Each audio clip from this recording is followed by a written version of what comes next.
So it looks to me like you're needing to place that lower arm and hand again. What happened there? During the well, I did the transfer from my original page because my original page actually was damaged. It got a big wrinkle in it or a dent in it. I decided I didn't want to go forward on that page, and so actually the lines you're seeing are actually transfer lines from my original drawing that we saw me do earlier on. I didn't show the transfer because we've seen that before in other videos. But as a result, this was a willow transfer, and normally I go over the lines with some charcoal pencil to make them a little more permanent. For whatever reason, I neglected to do that this time. So as I developed the torso, basically just my hand resting on the drawing a few times wiped that whole arm off. So I'm presented with two options now. I could take the original drawing and lay it over and try and line it up and transfer my original arm, but because I'd already coated the entire back of that with willow, that could mess the drawing up. I could do a tracing and then lay the tracing over and transfer it, but I decided actually that it would be better to just draw the arm fresh and lock it into however the torso has developed. So I'm working from the model right now. Again, this is actually it's a continuation from what we just saw in the torso, because that last little bit with the torso, it wasn't long with the model. I think that was only sped up something like 2 times. So that was maybe one or maybe 2 sessions with the model, 2 sittings with the model. So this is the next sitting here, and I'm knocking the arm in, and trying to get the envelope and the shadow map all together. And then actually advance into shading and rendering in this very same sitting, which is something that I feel that we should be able to do at this level of the program. You know, we're right towards the end of all of the assignments we've been doing, and this is something that I've usually told students so much at this point of the program that if they're not able to do a scheme shadow map and get into some rendering in the first 20 minutes, then they should probably be revisiting some older material. You know, this is that's how I'm doing it here, and this is something that is an approach that I do actually recommend for a lot of students, especially if there's potential for the model to move or shift a bit. You know, in this sitting, it's easy for me to correct the model because it's just me with the model. You know, we don't have the audio on here in the actual studio, but if we did, you might hear me say, "Oh, just can you stand up a little straight, move your arm a little left, a little right, whatever." Or straighten out that elbow just a little bit, roll that shoulder forward just a little bit. But in a group sitting, it's really hard to do that all the time. So if there's a chance you think your model might be a little more moving than you want, then I would recommend actually just a basic scheme for the whole figure. You know, even more basic than what I had originally drawn. Develop and render out that torso first, and that becomes your basis, your trunk for laying everything else on. And then after you've got the torso completely done, like I've got it done here, scheme, shadow map, and render out the limbs, all in one session each. So that allows you to capture it, you know, all in one go and combat any large changes that might take place. So here you can see I'm actually building up a value relationship right away as I'm laying in with the pencil, erasing out for some of the lights. You know, I put in some background there to help understand a little bit better the values of the arm, and I'm still just kind of figuring it out right now. And notice as I'm figuring it out, I'm holding my pencil towards the back. These are still really light veils. I don't want to grind that charcoal in too much there because I want it to remain on the surface of the paper. I want it to remain changeable and correctable if needed. And there we go with the stump. I think what happens here, I stump it in and I realize that it's a bit darker than I want, and that's fine. I can go back and I can adjust, give myself a little bit more value changes with the eraser.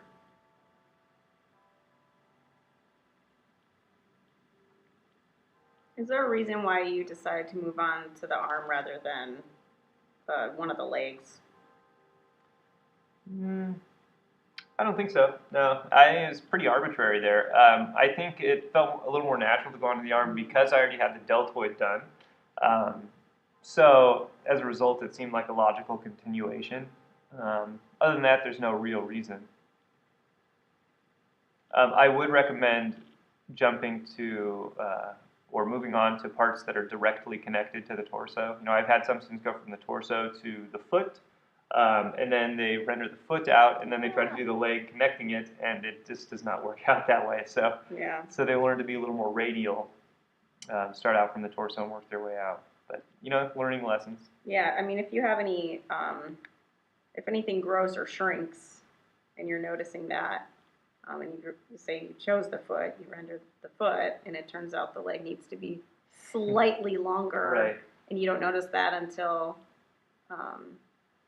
later, that's rough. Yep, you'll, absolutely. you'll learn. And that would have happened to me here Sure. because it turned out my leg needed to be just a little bit longer, so I would have wasted time on that foot. Back to filling in some dots. I worked out my basic relationship on the whole arm there, and so now I'm back to just getting some dots filled in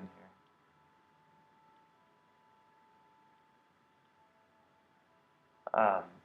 Working really, really, really light here with a very, very nice sharp pencil. Do you recommend to block in a background all the time? How does that? Yeah, that's a good question. Why opt to do that? My recommendation would be to do whatever helps you understand the value of the model the most. Now, that's kind of a vague statement, and you have to kind of know yourself for that. But until you do know yourself, you probably want to block in the background value, especially if you're working on a paper that's a different tone than you're accustomed to. In general, it makes a lot of sense, and sometimes we make this recommendation, to select a tone of paper that is the background value. Then you're at a huge advantage right away in understanding where you're going to go lighter or darker from the background.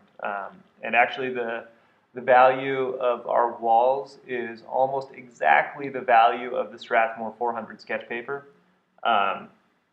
So some students do opt to start with that. The problem with that, though, is that it does end up being a really, really light paper. And as a result, a lot of the values in the lights are not going to be handled with a white chalk. It's going to be handled with a pencil, and then that ends up confusing the shadow map a little bit. So traditionally, I think more schools would have their walls painted a deeper gray, and maybe eventually we'll get there here. We'll have the school toss up some darker gray walls, but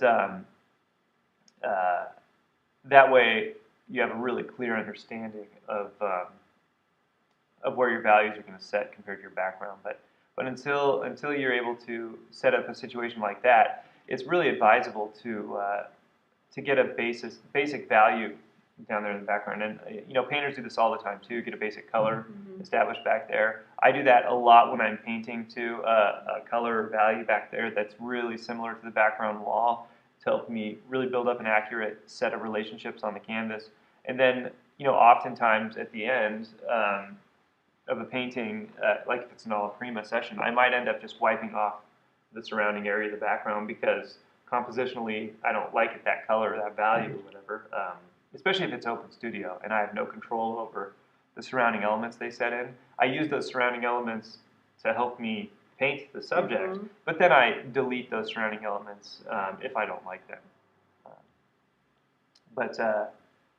Yeah, it certainly helped me here in dealing with the arm, especially because that arm is just so close in value to the tone of the paper, and it allowed me to see the subtle relationships a lot better, having it distinctly separate from the background like it is in the reference photo there.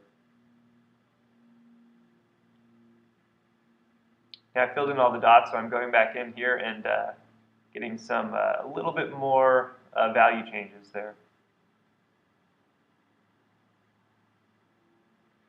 Now, when you see me lifting or stumping in there, again, that's not stumping it into the paper. I'm actually using that to just lift off a very tiny, tiny, tiny, tiny value amount in there. And you can see even as I did that, it went a little too far, so I'm back in there with a pencil just to touch it up a little bit. But that stump, that nice clean stump, is helping me sweep off that top layer of chalk much more delicately than a pencil, or I'm sorry, an eraser would, which can be a little harsh. And so, and also the eraser can quite easily push that chalk into the paper, which I don't want, you know. I'm working super, super light, keeping that top layer really, really open, and that'll allow me to do those subtle, subtle value modulations at the top there. Yeah, I think it's important to note that at this point, you're certainly not using, at least I don't believe you are, using your stump to help fill those holes in. Right, it can't happen. The stump is too blunt to get into the tooth of the paper, and some students have a hard time accepting that. They think if they just crank it hard enough, they can work it in there, and it just doesn't happen. It's you know, it ends up looking, if you recall, way back in the first term shading demonstration I did, where I did a veil over an area where the dots had not been filled in. It just exaggerated those holes, and it'll happen the same with the stump. Some really, really delicate, light marks here. And again, you know, I've built up such fine-tuned relationships that the changes I make have to be a little bit at a time, and if it's not quite right, I'll go in and do a tiny little veil again. But these are just super, super, super small jumps in value. There's a significant jump in value.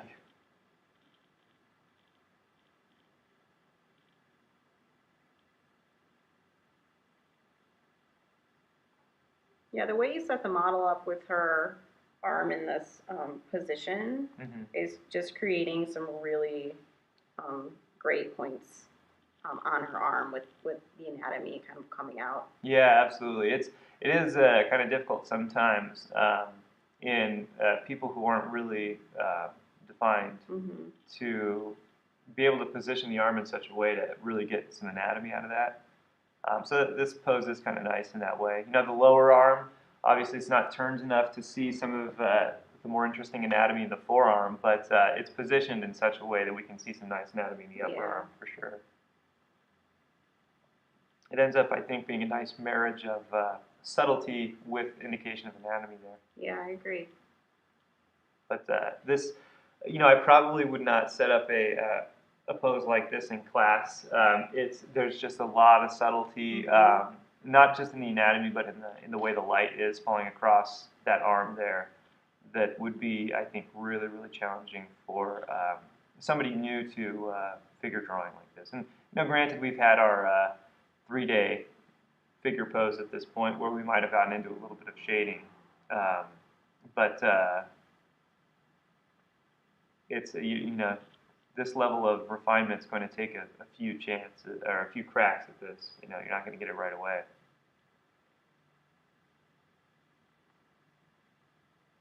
Would you suggest in practice for working on something this subtle to do like maybe just an arm study and try to take it to that extreme, to that level, rather than maybe just an arm study or just a leg? Or would you suggest doing that? Or oh, absolutely, yeah, as many as you can. You know, and that's kind of why we try to do all those Vanderpools for sure. But this may be, or this is probably a level of sensitivity that probably exceeds the Vanderpool drawings for sure. And but you know, it's the point there is that a lot of the Vanderpool drawings I see students do don't even reach the level of sensitivity of a Vanderpool, and so that's kind of the stepping stone to being able to do something like this. And you're right, it's a good idea to work something like this as just a study of the arm or just a study of the foot. And that is something that's completely normal in old academic practice. Whether it be just the subtle linear contours of an arm off on the side of a page, or or a full-on rendered arm somewhere. But we'll see that a lot in older drawings. And even if it was something that was a finished rendered drawing like this, it wouldn't be uncommon to see on the side, a larger view of a finished hand or Or a arm or skeleton. whatever, or a skeleton. Yeah, absolutely. It's whatever it takes to help you understand what it is you're seeing. That is something that we've suggested that students do in class. But I do think students feel the crunch of time, the burden of time. This is a 7-session sitting, so that comes out to 21 hours with the model. And while that is significantly longer than any other length of pose we have here at the school, or I think anywhere locally here, it's still a small drop in the bucket compared to traditional schools. And if we were to go back in time and visit one of those ateliers, you'd probably see something like minimum a 1-week pose would be 20 hours, 5 days a week times 4 hours minimum, or as much as maybe 40 hours a week.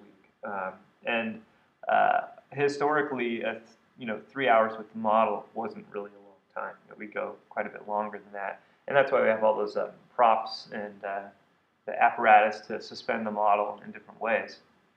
But the idea would be that the students in the atelier would be doing a different figure drawing each week. The artist would come in a couple times a week and give the comments, maybe do a little doodle on the side, have them adjust, and the students would just be working on their own. And that's really what we should be doing to gain the level of skill that we want.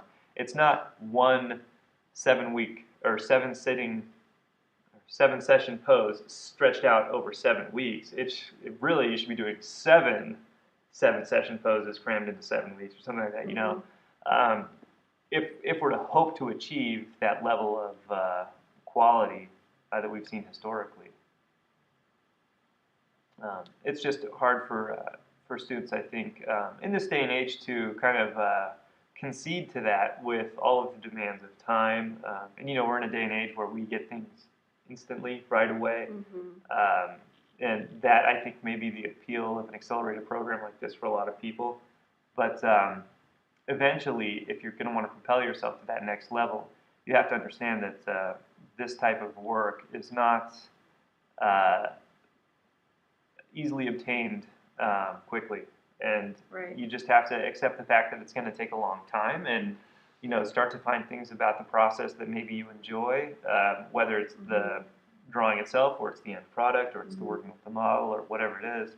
But keep a serious tone of work and a hard drive, and just understand that in the end you're going to have a lot of high quality work. It comes down to one of those things. Do you want to be the drawer or painter that has 300 or 400 drawings or paintings at the end of the year that are of mediocre or low quality, or would you rather have 20 that are at a very, very high quality that lets your work stand out up and above? Yeah, I mean, I think it's a good point to say, of course it's going to take a lot of time and patience and dedication and consistency to get to the level you want to get to. But don't be discouraged by that either, because you will have little milestones in between that time. Absolutely. So you are going to see growth in yourself. Like, don't think that you have to wait, until 15, 20 years down the road to feel some kind of sense of accomplishment, or feel like you've gotten anywhere. You will see it. Absolutely. Lay out your work. Make sure you're dating your sketches. That's a mistake I've made in the past. Is I've found old sketches and wondered, when I did them, because I wanted to compare those to what I'm doing now, and just for personal motivation. Absolutely, great points. A few things to mention that were particularly nice about what you said. I think you said consistent. Not just hitting a drawing that's good, but hitting a drawing where all of a sudden you've reached that milestone you're talking about, and you understand what separated this drawing from different drawings, and then you can continue to make those positive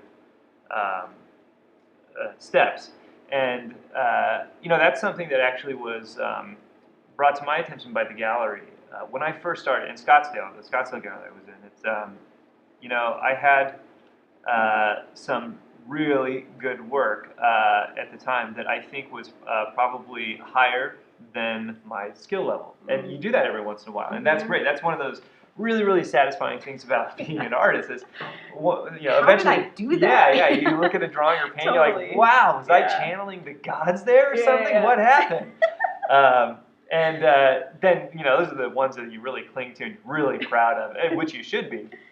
But it's also good to understand that if every drawing is not coming out that way, or every painting is not coming out that way, then that's probably a little bit beyond your skill level still. And you need to figure out what it is you did and how you can obtain that. And so when I went into the gallery and showed them paintings, I had some really, really good ones, and I had some mediocre ones, mostly on my website. The ones I brought in were really good. And the website I had some more mediocre ones, and also. And so they flipped through. They basically said I need to clean up my website a little bit, remove anything that I decided wasn't, higher quality. And they also, they knew I was at the Palette and Chisel, that I was doing these alla prima paintings. So it's basically a different painting every day and every day. So they said, don't. It's okay if you don't hit a home run every time. Eventually, you're going to get better and better, and those percentages are going to increase. And that's a really good point too, especially when you're putting out a lot of work, or even if you're not putting out a lot of work, you have to understand that those milestone paintings or drawings that are a cut above the rest aren't going to be the norm for a while. And ultimately, our goal is to not just be so proud of those that we just use them for the rest of our lives, but we try to sort of use those as our next stepping stones, try to dissect them, compare them, like you said, to your other ones, your older ones, figure out what the difference is and what you were doing differently. And it could be really, really simple things. It could be, well, you set the lighting up in this way, and the lighting not just made the subject look better, but the lighting made it more understandable for you to translate it to a drawing or painting. Something like that, or something like, oh, well, I didn't have my normal paper that day, so I used this paper, and it worked out really well. I was able to capture a lot of the subtlety stuff, so maybe I should try that paper again, or a lot of different stuff and different things, and we need to start to pay attention to those and increase the consistency with which we're able to measure and command a higher level of sensitivity when we're seeing relationships. It's a lot of stuff going on at once. Well, you're creating habit too. So yeah, absolutely. With consistency comes that natural, without thinking. Mm-hmm. You're starting to just kind of do things naturally. So yeah. I mean, another thing too is you're going to hit all these plateaus. You're going to go through points where you don't feel like there's any growth at all, and you're kind of frustrated or whatever. But what I've realized recently more than ever is that those are those points where you really feel like you might as well just quit because you're not growing. Those are actually the times where you are growing, you just don't see it yet. Yeah. So if you don't work through those times, those plateaus, then you won't see the growth then. Yeah, and that's a good point too. I see a lot of students get really frustrated because they think their work is just not as strong as it should be, and they feel like they're going backwards or something like that, especially with this process, which is uncomfortable for a lot of people. But ultimately, if we stand back and we're a little more objective, what we end up finding is that in the program, we've trained them to be more sensitive and understand more. Mm-hmm. And that sensitivity and understanding doesn't make them draw worse. It makes it so that they understand conceptually what they need to be doing before they've achieved the conditioning to be able to do it. Right. And so if they were to look back at their older stuff, they would realize, oh, I guess what I'm doing now is a lot better. It's just that so much more now. Yeah, the awareness is there. And you know, these videos are a great example too, because you could watch these videos from start to finish, and you would end up expanding your knowledge so much and your understanding so much that it would far exceed your skill level. And then you might go back to the drawing board, and there's just so much information that is in your head that you just can't all put together all at once. And so then you're going to feel like this program might not be working, and it just doesn't make sense, and you were better before you thought about all this measuring. And that's the common thing I get all the time. And it happens a lot. First term, actually it happens all the terms. Every term I get a couple of students, and it's where they hit the wall. And that wall is, it's where you've hit a point that you've been have we talked about this before? You've been riding on your previous skill set for so long that you hit a point in the program where your skill set that you had before you came into the program is not holding you up anymore. And if you hadn't spent the time developing what we've talked about in this program until it's automatic, then you're no longer able to tackle the subject that's in front of you. And then when you start to try and utilize the stuff you've learned in here, you're just not comfortable enough with it to utilize it effectively. And so students get really, really frustrated at this point. And typically, it's those students who've come into the program with skill already. Mm-hmm. This does not happen to people who don't know about drawing at all. It only happens to people with that skill set. And that frustration can get pretty intense, or some people are just quiet about it. And ultimately, it becomes this sort of brush-off thing where they drop out of the program, and they say, oh, it's just not for me, it just doesn't work for me, it's not my style, or whatever the excuse is, that this just isn't in their nature. You know, there's a lot of reasons people do, and I think it's because they are no longer able to marriage the two, and they don't want to. Well, yeah. I think it's, well, they're just not used to having things not come as easily to them, yeah. And it's just really hard. And once you have to overcome that and start early on with all this conditioning. I think that's a good word, conditioning. Mm-hmm. You know, you said it's like habit forming. Is that what you Mm-hmm. said? Which is what it needs to be. But a lot of this too.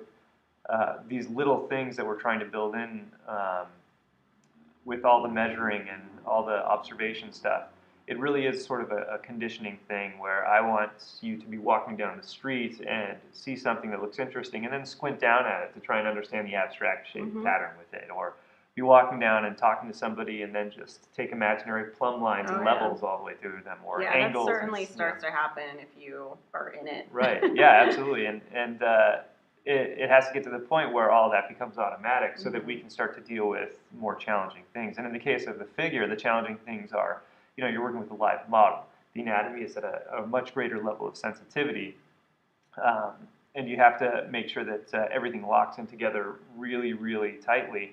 And if you haven't conditioned yourself up to this point, then it's going to be really, really tough to move forward. And you know, it's an every shape, every time sort of thing. And you know, one of the things I think we actually even just talked about recently in class was that every time you're working in one area, like, you know, now I'm working in that elbow area, you have to be asking yourself, as you're laying down a veil or laying down a little shape, you ask yourself, is the shape of the veil that I'm laying down the correct shape in relation to all the other parts? Is it the right value if I compare it to the surrounding area as well as to the whole?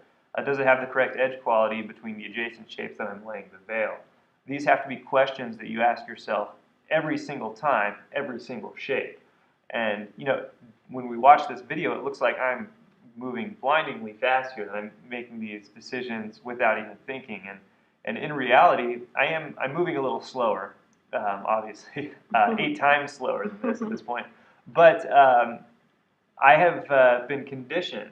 I've forced myself to think about these things so much to the point where, as I'm walking to and from the easel, which is when you see my pencil or eraser appear or disappear, I'm asking myself that set of questions every single time, and without fail. And every time I make a mark, as I'm stepping back, I'm asking myself those questions. And if everything checks out, yes, yes, yes, to the best of my understanding, then I target the next area, and then I ask that same set of questions as I walk up to the board, make the mark, and then as I step back, I ask myself the same set of questions. And it happens so fast. And the great thing about conditioning is that you don't have to put a lot of awareness into that, and eventually it starts to feel a little bit more intuitive. But it doesn't work that way in the beginning. It's really painful and really slow and really time-consuming in the beginning. But you have to give yourself that. And a lot of that conditioning you can develop in the earlier terms on the more simple assignments, which is great.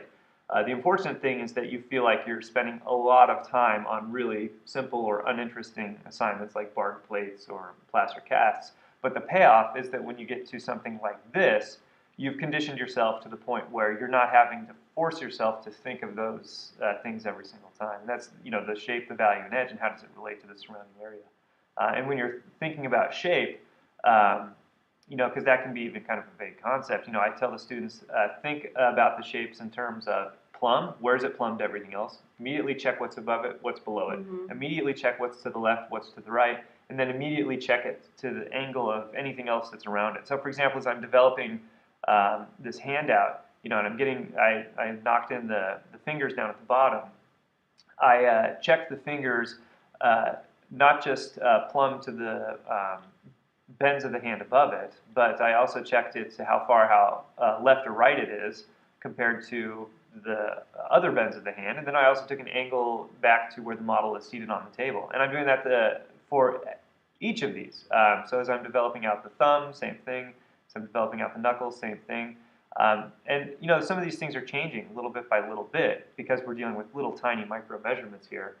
But I'm asking myself those questions every single time, and they're real, tangible, objective questions I can ask without vaguely saying, I think it goes about here, or I think it goes about here. And even if you're not measuring them physically with your stick and holding out your arm each time, hopefully we're developing the ability to utilize our eye to ask these questions, but these questions have to be asked each time.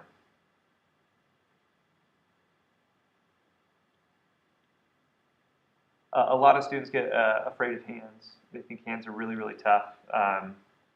I try to encourage everybody to consider that there isn't anything that's inherently harder or easier. There's just some things that are more subtle and complex than other things. And that at least gives you, at least I think, for me it does, a little bit of comfort in knowing that, okay, well, this is all just shapes. If I'm patient and careful and maybe do a little bit of extra measuring, then I should be able to get them like any other shapes. There's no mystical thing separating a hand from a torso. Yeah, just really reinforce the stuff you already know you should be doing, like the squinting and the measuring. Just it's kind of like you have to be even more heightened. I mean, you should obviously be doing that consistently anyways, but it's like your awareness needs to be kind of top notch when you're working on shapes that small and measurements that small. Yeah, key there, shapes and measurements that small, because that's really all it is. Yeah, and you'll see me here doing a lot more little measurements than you saw me do in the rest of the arm, because now it's not just millimeters mattering. Now it's fractions of millimeters mattering. Right. To bring up creating habits, like we were just to go back to that really quick. I think everyone can. It's hard for people to think about art in that way. And I think it's hard for people to think that just anyone can learn this. I mean, I think almost just anyone can learn how to do this. I think so too. And I think that a lot of people can have a hard time relating it to anything else that you would be able to learn in this way. A sport, a musical instrument. I mean, literally anything. And you've driving a car. Yeah, driving a car, perfect. And you've gone through, at some point in your life, you've done something, you've learned something in this way, and you can certainly do it. Yeah, do absolutely. It with this. It's just like reading or writing even.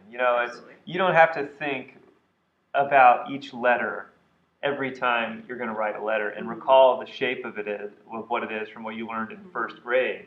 We're to the point now where if you're going to write a note, you can just write a note. You've been conditioned with the alphabet. You've How been to hold the conditioned with, pen. yeah, exactly, how to hold the pen, how to keep the paper steady, how to, you know all this and you do all this without even thinking.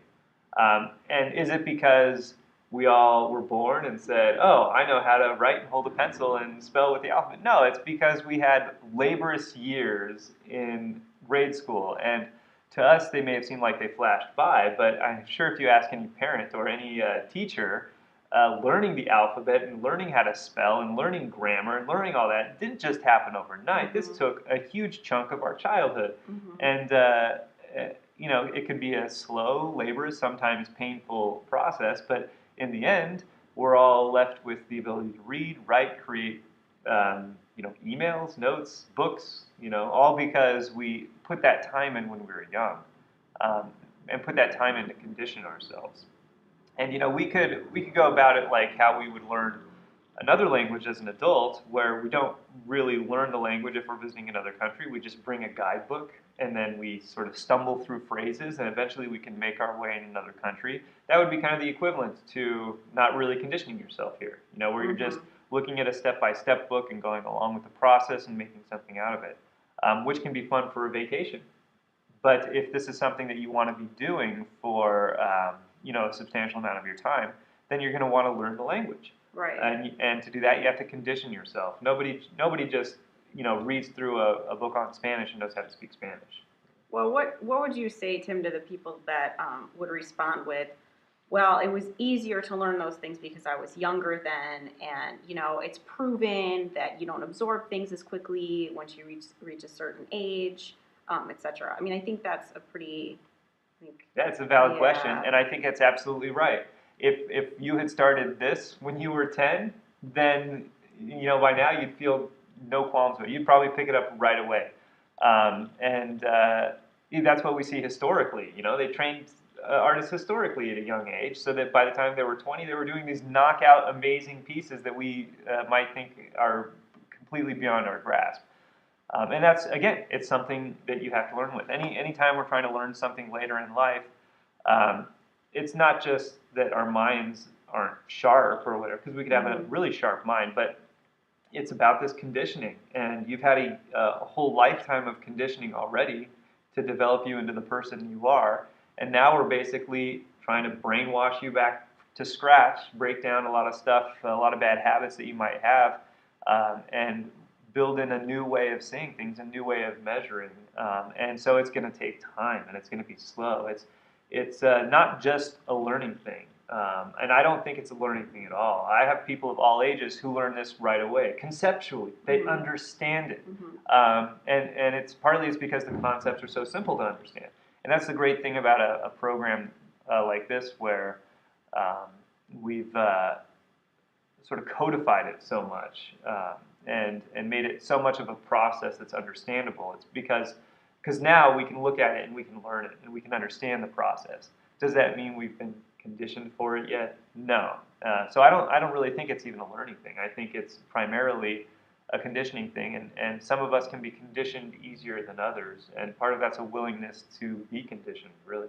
Yeah, I mean, I think it's important to, allow yourself to think that, allow yourself to think the thoughts about like, I'm too old, da, da, da, and then throw it out. Oh, absolutely. Yeah. Just, you know what, Yeah. you made this decision, and don't compare yourself to anyone else, Hmm. younger or older, Yeah. and just, yeah. Yeah, and I think you had a situation too, which kind of demonstrates this as well. We had an older student who wanted to be a little more like you or reach your level in the amount of time that you reached your level, and so when she asked you how you were getting that way, wasn't your response something like, "Well, I just do what Tim says," Yeah, and it was. and it's not. I don't think you're doing that to be a suck up or anything, because I wasn't even there. It's just that it's willingness to let go and be conditioned. If you're willing to be conditioned and willing to let go of other habits that you may or may not have established, and just follow along with the process, you get the results because this process is more like math. 1 + 1 = 2. If you measure it correctly, if you match the value and lay it down correctly, if you match the edge and lay it down correctly, you get the correct result. It's just how it is. But you need to be willing to let yourself be conditioned enough to help this come along a little more naturally. Now, are you relaying this leg because it's set up a little bit in a different position because you're seeing the model again and maybe it's set up a little bit different, or do you think you measured it incorrect the first time? It's probably a bit of both. Okay. I think because I think the shoulder did grow just a smidge. I don't think it grew enough for me to have to lower the leg all the way to what I'm lowering, because I'm lowering it a lot here. But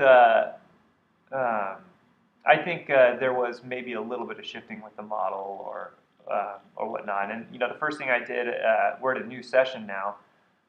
First thing I did was measure the leg and compare it to the rest of the model there, and it ended up being a little bit different. So we went ahead and modified it. Well, this is what's great too about how you teach us to really focus on that torso. I mean, I like this method a lot, to focus on the torso and then come back, when you come back to the model, reevaluate your limbs because things move around or whatever. And then you get to focus on that leg and you are sure you can fully commit at that point. And then you have that session with the model, with the leg, the way it's going to stay. So, it works out really great, I think. Yeah. And hopefully we get to the point, too, where, that doesn't prevent us from doing our initial scheme or shadow map, because we can do it fast enough. Like, we saw me do this leg here redraw pretty quickly. We can do it fast enough where if it's wrong, we don't have any qualms about erasing it. We're not so attached because it took us 3 hours to do it. And that's the level that we need to be at when we're dealing with a figure, especially if we're working with a model. Because if it took us 3 hours to draw that shadow map of the leg, and then we have to redraw it, that's a pretty big waste of time for everybody.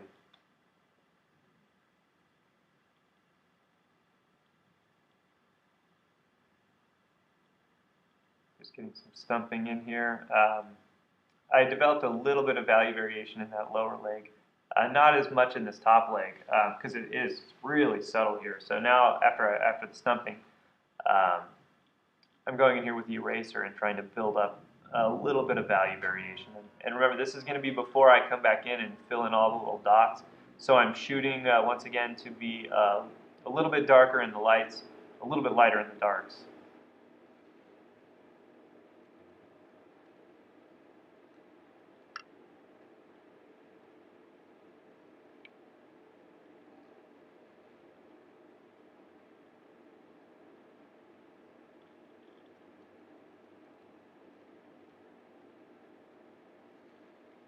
And even at this stage, too, some of the subtlety that's happening here, it's too much to see from up close. So as I'm doing these little changes with the eraser, changes with the pencil, I am still stepping back quite a bit.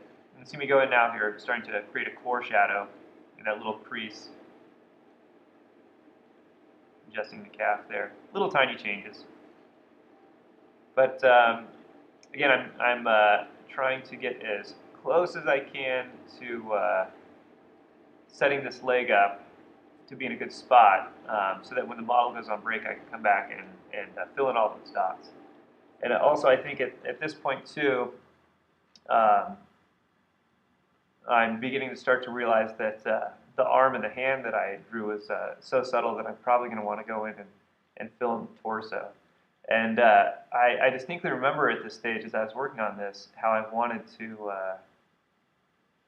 clean up the torso, but I was working with the model, so it was a big amount of reservation on my part to not jump over the torso and start to clean, because it was bugging me at this point, especially as I come in here and I start to develop this out, because I do have a little bit of time with the model here while I start to fill in some of these dots. So I was cleaning up this leg and trying to make it look nice, and trying to resist the urge to go over to the torso and make it look nice, just because this leg could be in a slightly different position next week, and certainly the fabric will be in a different position next week. So I really wanted to avoid jumping over there. I needed to finish this leg out.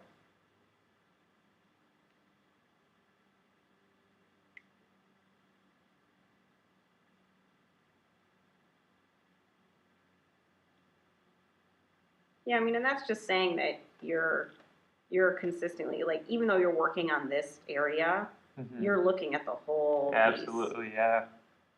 And again, that almost ends up being a conditioning thing as well. Yeah. Because it's so easy to get lost in what we're looking at. And in the early stages of our career trying to figure all this out, we just have to force ourselves to look everywhere else because it's not going to feel natural. You know, we'll get in that mindset of, well, I'm just working on this area, so I just have to focus on this area and just get this area right, and then I'll worry about something else.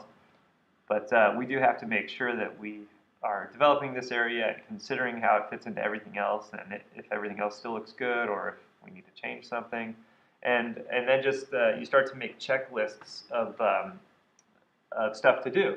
And it's interesting because when you get in that mindset, especially when I'm filling dots here, there's not a whole lot of brain power going into filling in these dots, so I'm allowed to start thinking about other parts of the drawing more easily.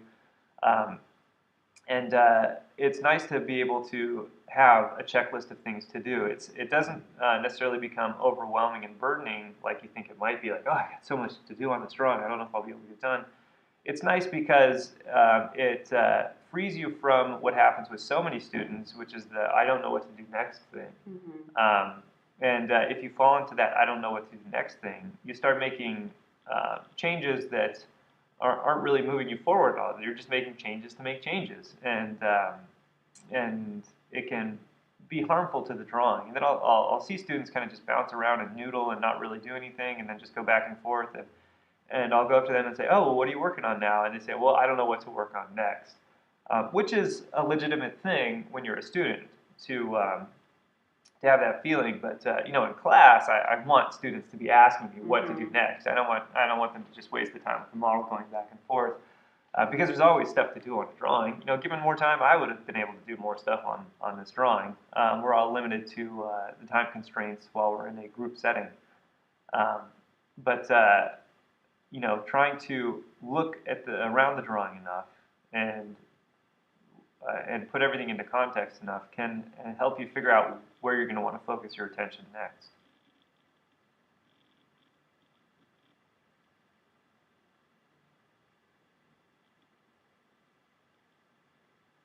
So as this starts to get smoothed out, it's going to be a very, very small amount of work, in the order of maybe one sitting with the model, to be able to bring this up to a final level of finish. So this leg actually ends up getting done pretty quickly if you exclude the time I'm spending here filling in the dots. It probably felt pretty nice compared to all the work you put into the torso. Oh, absolutely, yeah. Intense. And at this point here too, now I have a much better understanding of the paper. So and understanding of when I fill in the dots, I know how light it's going to get, which I didn't necessarily know as much with the torso. And so those little things are adding up to make things go faster and faster. And it's not just having a little experience with the paper and the materials, but it's also having that awareness where we always need to be in the moment of understanding what's going on to save us some time. And, regardless of if it's a paper issue like this or any drawing in general, the more you can remember the experience, the more likely you'll be able to take back more positive information about what to do differently the next time around. I mean, you can really see in these frames how far back you're holding that pencil. Oh, yeah. Getting these white chalk pencils as sharp as I can here.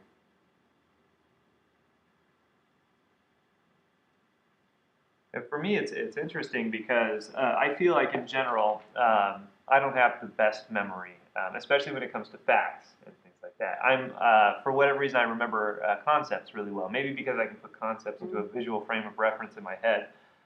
So when things puzzle piece together and lock into other information that I know, everything tends to make more sense. Mm-hmm. So my memory of individual things is kind of low. Like names, I have really hard time with names sometimes, and numbers and dates and things like that. I can't remember a lot of the stuff. And even memories I have are just all so vague, except when I think back to my art for whatever reason. And I think it's because I'm so in the moment, and when I'm doing a work like this, I'm putting it in the frame of reference of everything I've done before and how it's similar, how it's different. Mm-hmm. And I'm trying to understand the materials and catalog how the materials are behaving for future reference. And so when I look at a piece of my artwork, I'm instantly transported back to that time of doing it. And what's interesting for me is that it kind of spills over into sometimes not just remembering me doing the drawing or painting, but also remembering some of the experiences I had that day, especially when it comes to like plein air painting. I love my plein air paintings because when I look at them, I remember the experience in much greater detail than I remember any other memories of mine.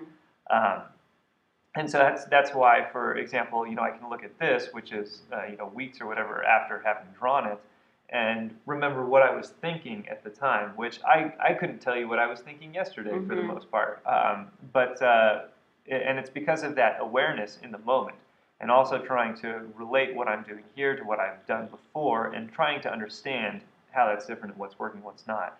And we need to have that awareness while we work if we're going to be able to use this sort of exercise to propel us and our skill set forward. And it's all again part of that conditioning too. I want this to be part of my conditioning, and for conditioning to happen, we do need to make it deliberately. We can't just ignore it.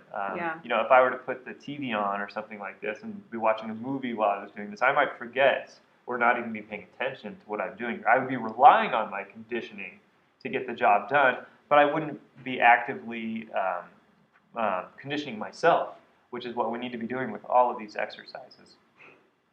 Yeah, I mean, to learn, you certainly have to be present. I mean, it kind of comes down to that. You have to be there. Yeah.